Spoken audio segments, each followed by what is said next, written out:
Ladies and gentleman, आज जब आपकी तालियां बजेंगी तो रुकनी नहीं चाहिए, बिकॉज ये मखमूल आंखें जो बदली हुई हैं, कभी हमने इनके हैं सदके उतारे। कहीं अब मुलाकात हो जाए हमसे, बचाकर नजर को गुजर जाइएगा। Ladies and gentleman, the one and the only Khalilur Rahman Qamar. अस्सलाम वालेकुम खलील साहब, कैसे हैं आप? प्लेजर, प्लीज खलील साहब हैव अ सीट। खलील साहब, first of all it's an honour, it's a pleasure, it's a privilege to have you on my show. कैसे हैं सर आप? It's equally an honor to be with you, I tell you, and I mean it. नहीं, thank you, so kind of you.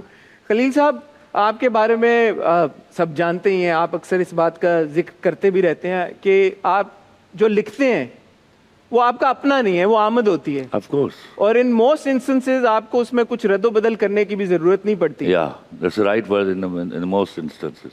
तो मैंने अभी ये अशार पढ़े, कुछ शायद गलती हो गई हो तो उसके लिए मैं माफी चाहता हूँ।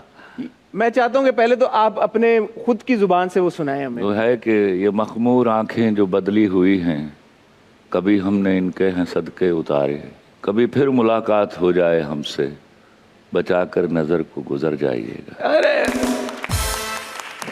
सबसे पहला वाला भूल जाने का हुनर मुझको सिखाते जाओ, जा रहे हो तो सभी नक्श मिटाते जाओ, चलो रस्मन ही सही मुड़ के मुझे देख तो लो, तोड़ते तोड़ते ताल्लुक को निभाते जाओ। तोड़ते तोड़ते ताल्लुक को निभाते जाओ।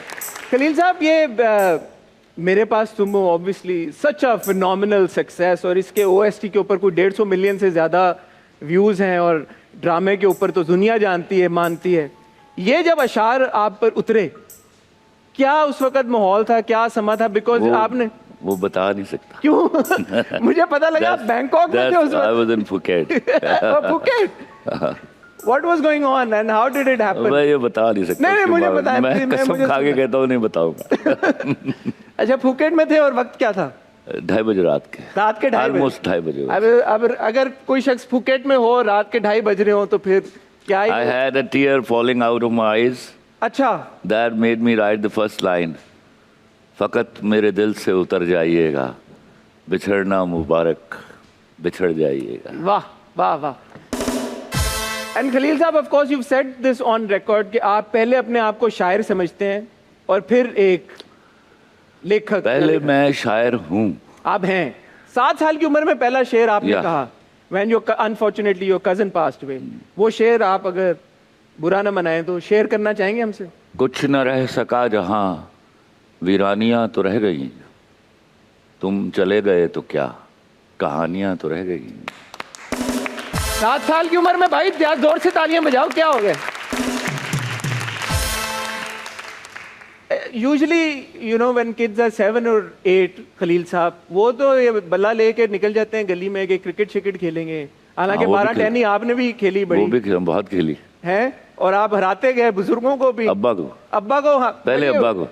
बड़ा एक मजे का वो भी वाकया है कि खलील साहब जब छोटे, आप सुनाएंगे मैं सुनाऊं, जिसारत करूं मैं सुनाने की? आप सुनाइए। मैं सुनाता हूँ, आप मेरी गलती पकड़िएगा, सही है या गलत है। तो खलील साहब वाज यंग, और आई थिंक आपकी नानी मेरे नाना क्या 40वां था और अब्बा नहीं गए हुए थे, अब्बा और मैं नहीं गए थे, तो अब्बा वाज ऑल अलोन, तो उनका वक्त नहीं गुजरा था। तो उन्होंने मुझे 12-1 बजे के करीब पूछा, बल्कि 12 बजे के करीब, ओए तुम्हें 12 टेनी आती है? मैंने कहा नहीं जी। चलाओ मैं तुम्हें सिखाऊं। अब मुझे सिखाने बैठ गए और साथ साथ मुझे बता रहे हैं। I took about 40 to 50 minutes to learn it. उस दौरान में उन्होंने मुझे 20 दफ़ा बताया कि ये गेम मैं कभी किसी से नहीं हारा। तो मैंने 40 या 50 मिनट बाद सीखी और अब्बा को हरा दिया। और फिर आप कभी नहीं हारे? और फिर मैं कभी नहीं हारा इस गेम में।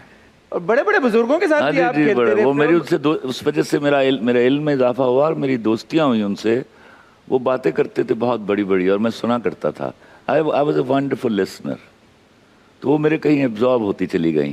सो going back to the conversation, 7 साल का बच्चा जब ऐसा शेर कहता है, तो कहते तो आप ऑब्वियसली मानते भी हैं कि आमद ही होती है, बट कहीं ना कहीं obviously there is some sort of observation कोई इसमें कोई, देखिए मैं आपको एक बात बताऊं, इसमें कतई किसी आदमी का कमाल जो है उसके बारे में सोचना तौहीन है उसकी देन की। ऐसा बिल्कुल भी नहीं था। ये मुझे मालूम था, when I had the pen first time in my hands I knew I was writer, लेकिन ये कुछ होगा ये कभी नहीं सोचा था भैया। And you also said that you always new कि आपके अंदर कोई Yeah. अल्लाह एक खुदादाद सलाहियत है। वो मैं उस पे आई यूज्ड टू स्माइल, जब I was a poor child and people used to fling at me, तो मैं आई यूज्ड टू स्माइल कि नहीं नहीं तुम्हें पता नहीं मैं किस कदर अमीर आदमी हूँ। बट खलील साहब, ये वाला जो एहसास था कि अल्लाह ने आपको कोई सलाहियत दी है, वो आपको कब हुआ? 7 साल की उम्र में वो 7 साल की उम्र से आपको वो हो चुका था। फिर आप पब्लिक, भाई आपको शायद पता ही हो सबको कि खलील साहब 7-8 साल की उम्र से बाकायदा पब्लिश्ड एक 11 साल की उम्र से 11 साल की उम्र 11 साल की उम्र से मैं पब्लिश हुआ। पब्लिश होना यार, और फिर आपने छोड़ दिया लिखना। मैंने फर्स्ट ईयर में छोड़ दिया क्योंकि अम्मी अब्बा बहुत डांटते थे, and I was a wonderful student, almost topper all the times. तो वो चाहते थे कि ये बच्चा पढ़ लिख के बड़ा अफसर बन जाए और ख़ानदान को गुर्बत से निकाल ले। They were thinking rightly so that time, you know. फिर मैंने इन रिटेलिएशन वो सब कुछ फाड़ा। मैं ये जो मेरा गाना है तेरी आंखों के दरिया का उतरना भी ज़रूरी था, उससे पहले जो 2 अशार है ना, लफ्ज़ कितने ही तेरे पैरों से लिपटे होंगे, तूने जब आखिरी ख़त मेरा जलाया होगा, तूने जब फूल किताबों से निकाले होंगे, देने वाला भी तुझे याद तो आया होगा। ये मैंने 12 साल की उम्र में लिखे थे। 12 साल में भाई। गाना मैंने 2012 में लिखा है। बैंकर बनना आपका था कि चलो अब वो कह रहे हैं कि अफसर बन जाओ, तो वो उनका बैंकिंग आपने चूज किया या उनकी तरफ से था कि बैंकर बनना? देखो मैं ना, मुझे एक अपॉर्चुनिटी मिली, आई एनकैश दैट, उसमें मैं बैंकर बन गया, तो उनका ड्रीम पूरा हो गया। And I was a very flourishing banker, I was the youngest vice president in Bank of Punjab when I resigned. Also making a lot of money. Yeah of course, lot of money, हलाल money, lot of money but halal money. Because you were also in Islamic banking. No, it is not because that I was in Islam banking. I started my career with National Bank of Pakistan. And लेकिन वो घर वालों को वो बड़ी सहूलत में थे कि मैं बैंकर हूँ। जब मैं रिज़ाइन करके आया था तो मेरे घर में इस तरह रोए थे कि मैं अक्सर मिसाल दिया करता हूँ कि उस दिन शायद जब मेरी मैयत आएगी तब भी नहीं रोएंगे ये इस तरह। वो इतने तकलीफ में थे कि मैंने रिज़ाइन को कर दिया बैंक से।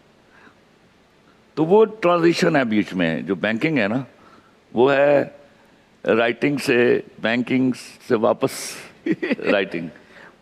ये भी बड़ी एक अनयूजुअल ट्रेजेक्ट्री है, राइट? अगर कोई बंदा सोचे कि यार आप जैसा पोएट, आप जैसा गहरा लिखने वाला, बैकग्राउंड बैंकिंग का, लेकिन देन एवरीबॉडी नोज के 7 साल की उम्र से इट हेल्प मी ना। अब मेरे लिखने में मैंने पहले साइंस पढ़ी बीएससी तक, फिर मैंने कॉमर्स पढ़ी, बैंकिंग की, तो वो सारी चीज़ें हेल्प आउट करती है आज मुझे लिखने में। तो मुझे इसलिए मैं कभी कभार कहा करता हूँ कि कुदरत मेरी तरबियत कर रही थी इस तरह कि कल जब एक शख्स जो लिखने के लिए बैठा है उसको इन सारे कॉन्सेप्ट्स के बारे में आगाही है, तो that helps you a lot, you know.